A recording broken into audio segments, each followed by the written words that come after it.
Welcome, you're listening to me, Angela Courtney, and this is the Alternative Show on Tropical FM, bringing you the best of mind, body and spirit every Saturday, 2 till 4, helping your dreams come true. And today I'm interviewing Esther Austin, who is an author of a new book called Within Silence, Wisdom Whispers, Words of Inspiration to Touch Your Heart and Soul. Also the author of 5, count them, 5 other books. She's an author, poetess, intuitive healer and psychic reader, soul guide, broadcaster, empowerment speaker, and we welcome you. Thank you for coming in today, and I'm really looking forward to discussing your body of work. So thanks very much. Perhaps you'd just like to start by giving us a bit about your background and you know, where were you brought up and how did you get into this wonderful world? Okay, good afternoon, I should say, everyone. Good afternoon wherever you are. Well, thank you first of all, Angela, for having me on your show. You're very welcome. And where do I start? Well, gosh, how far do I go back? Well, basically, I guess I can start where I'm at now and then sort of go backwards. As Angela says, I'm an intuitive healer. That is one of my mainstays, intuitive healer and an intuitive reader. And for most of my life, even from a child, I always knew that I just had this sense of knowing, this sort of consciousness of seeing beyond, knowing beyond, and it was very much part of my world. It was my world.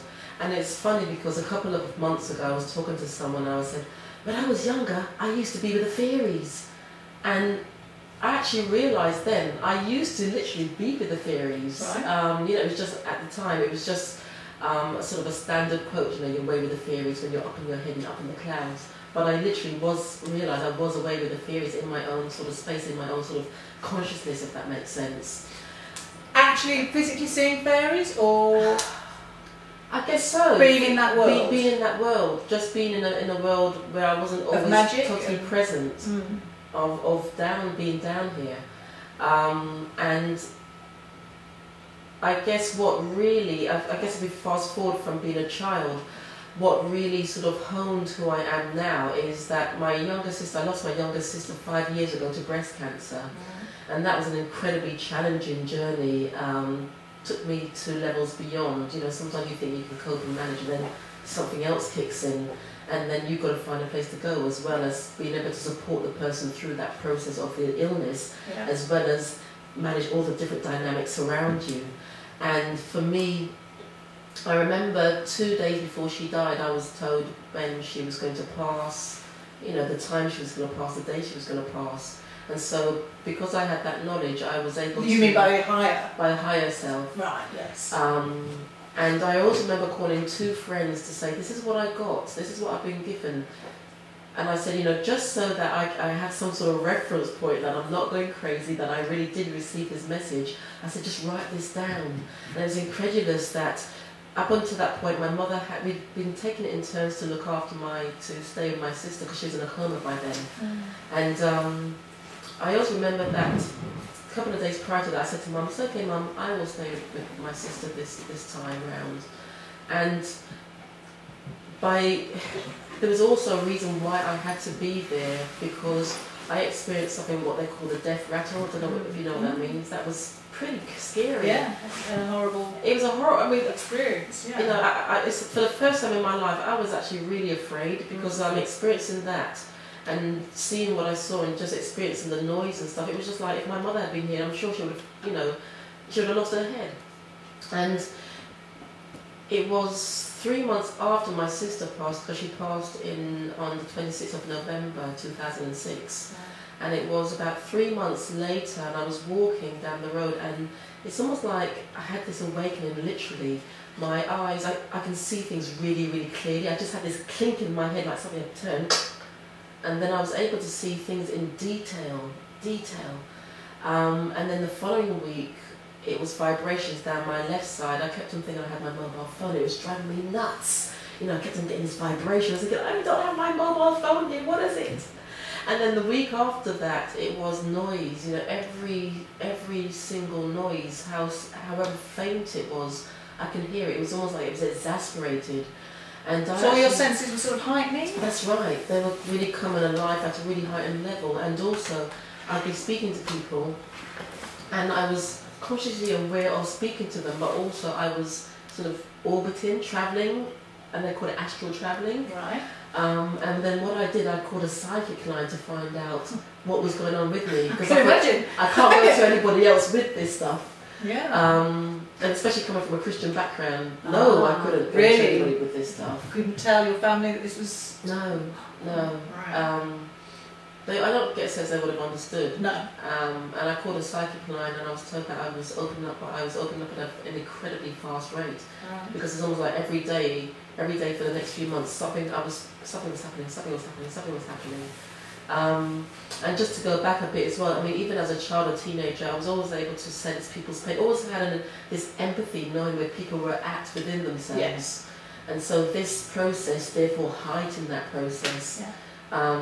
Because obviously, I mean, death makes you very vulnerable. It so does. therefore you do open up, Yeah. don't you? In a way, you lose your defences. So I guess that's perhaps spirit saw its opportunity to come in at a higher level. Yes.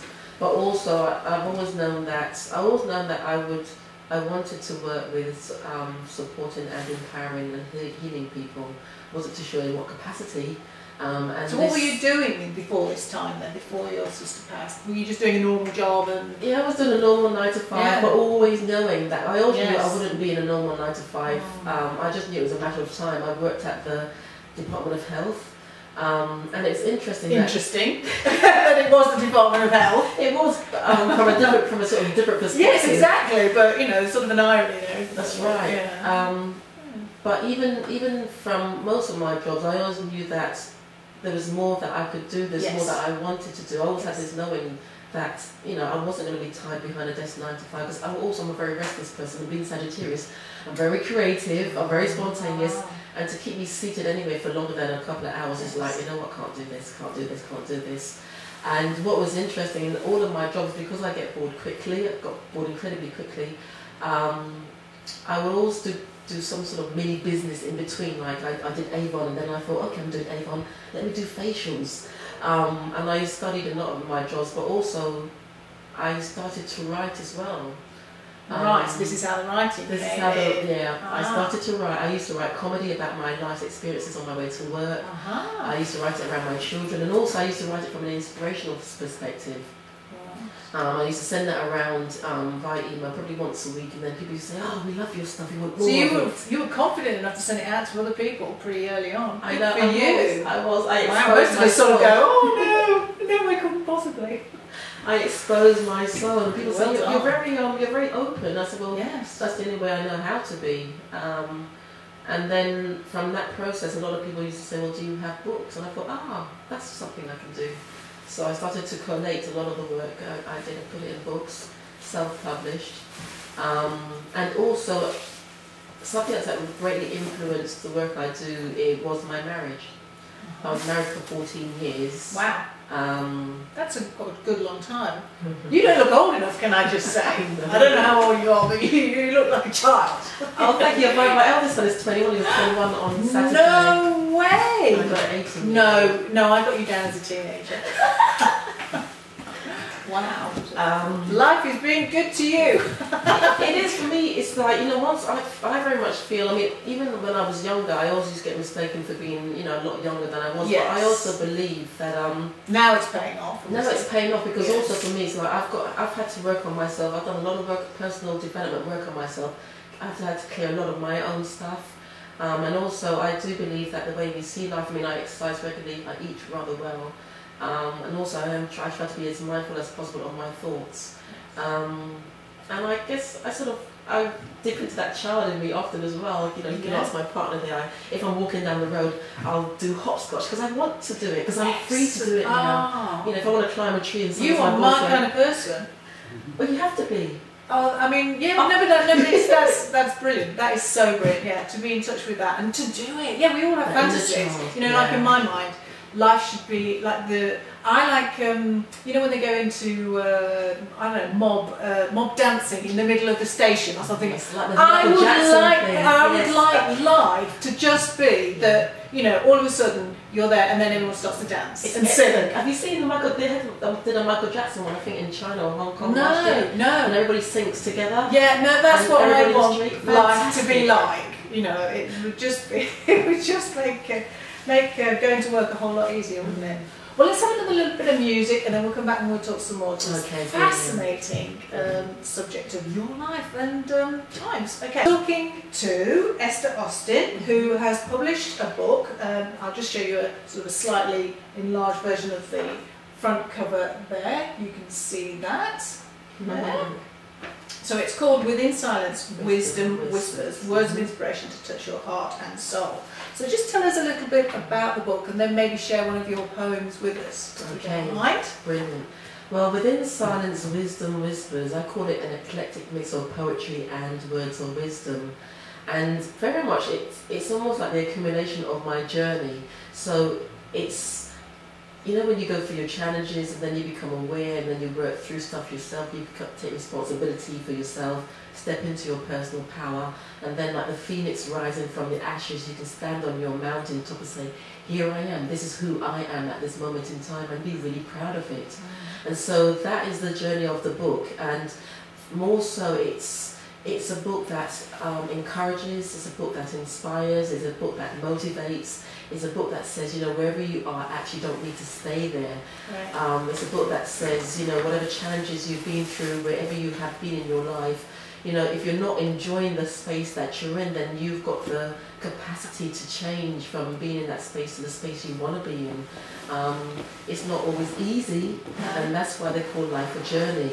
But, you know, you can get there, like, you know, Alicia just saying, get here when you can, and whenever you can get there, but to know that you can start that process. Yeah. And so very much that's what the book is. It's a very deep book, I would say. It operates at a very deep soul level. It talks to your soul, it talks to your heart, and it's, I would say it's a lovely little book. Yes, well, having read some of it, I'm certainly inspired by it. Is there one particular poem you'd like to share with us? Yes.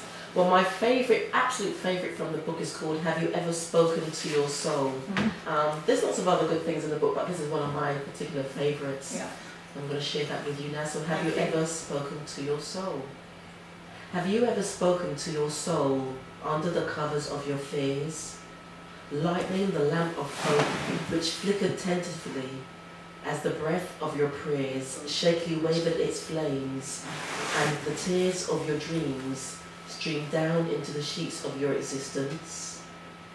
Have you ever spoken to your heart, which once beat strong to the tune of the universe, whose strings now lie strewn amidst the embers of thought and mind, controllers, destroyers of our truth? A heart whose blood no longer pumps nor gushes scarlet and ravishing, but limps to the tiredness of disillusionment. Become aware of thought, become aware of the mind, become aware of the now.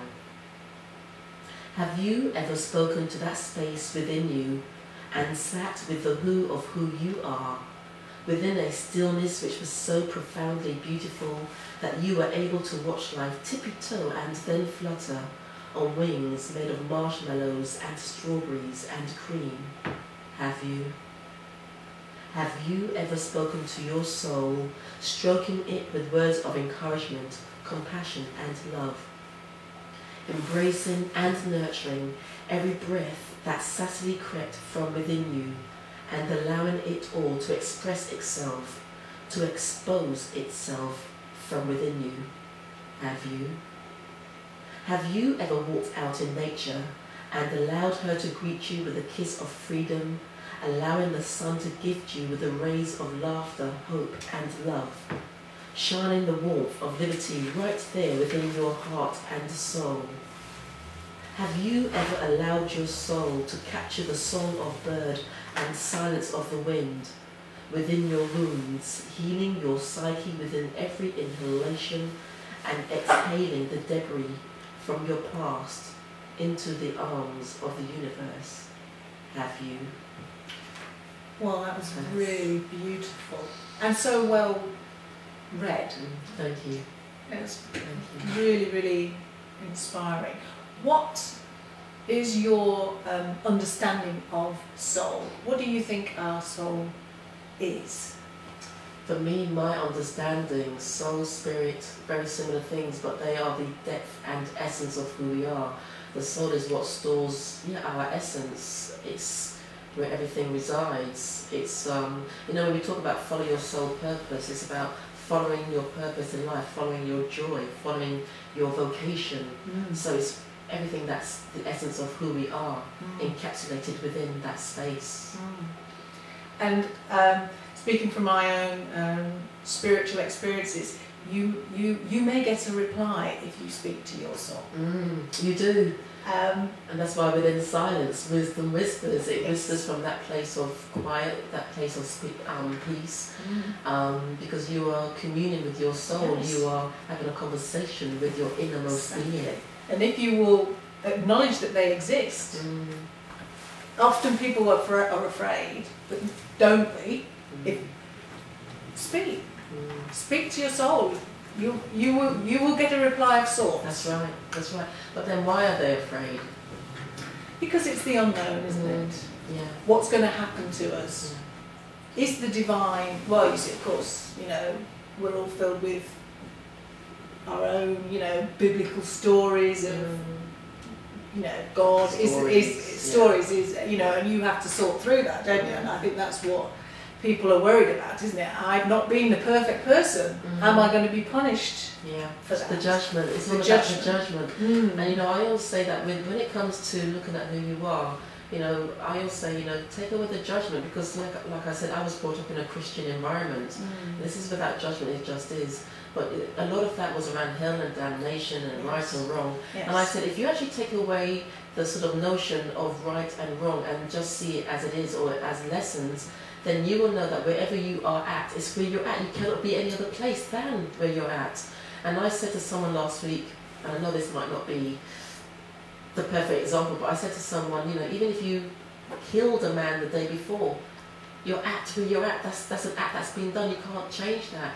But like Louise Hay says, you know, the point of power is in this present moment. So you can make changes in this present moment to forward you into the present. You can't change the past as much as you might want to, as much as you beat yourself up about it. You can't change the past, but you can change what you do from this moment forward.